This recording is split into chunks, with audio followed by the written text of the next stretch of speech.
ज्यावेळेस मी सरांचा क्लास त्यावेळेस करत होतो त्यावेळेस, आणि मी चांगलं कम्युनिकेशन करू शकलो. टीम्स मीटिंग झाल्या, मला प्रेझेंट पण करायला लावलं होतं माझं सगळं, म्हणजे मी आतापर्यंत काय केलंय, माझा एक्सपिरियन्स, माझं एक थोडंसं काम होतं सिनियर कडे, आणि मी त्यांना म्हणजे डायरेक्टली कॅन मध्ये विचारलं होतं. म्हणजे जो कॅनचा यूज होता ना, आपण सिनियरला नाही करू शकत, तो मी केला होता.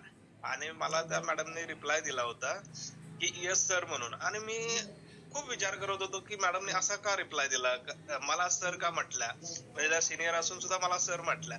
पण ज्यावेळेस मी कॅनचं सरांनी यूज सांगितला कसा करतात आणि कसं, त्यावेळेस तर बऱ्यापैकी अशा छोट्या छोट्या गोष्टी आहेत ज्या की आपल्या डेली रुटीन मध्ये इम्पॅक्ट करतात.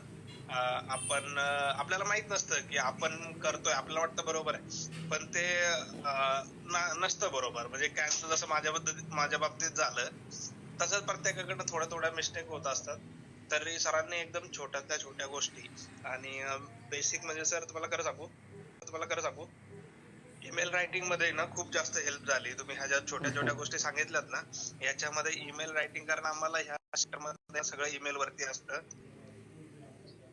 आणि त्यामध्ये ईमेल रायटिंग माझं खूप चांगल्या पद्धतीने सुधारलेलं आहे.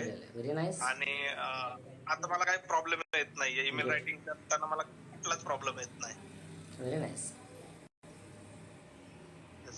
हा माझा एक्सपिरियन्स आहे. आणि याच्यामध्ये सरांचे खूप हा माझा एक्सपिरियन्स आहे. आणि याच्यामध्ये सरांचे खूप खूप आभार सर. तुम्ही एकदम छोट्यातल्या छोट्या गोष्टी, कारण मी खरं सांगतो, मी बाहेर पण बघितलेले आहेत भरपूर सारे असे लेक्चर्स आहेत जिथं की ह्या गोष्टी क्लिअर नाही केल्या जात. तुम्हाला फक्त जो पोर्शन असतो, टेन्स असतात आणि बाकीच्या गोष्टी असतात, त्याच गोष्टी तुम्हाला शिकवल्या जातात, बाकीच्या गोष्टी तुम्हाला सांगितल्या नाही जात.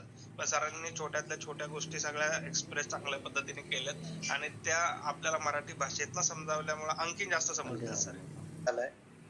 आणि मेन म्हणजे बेस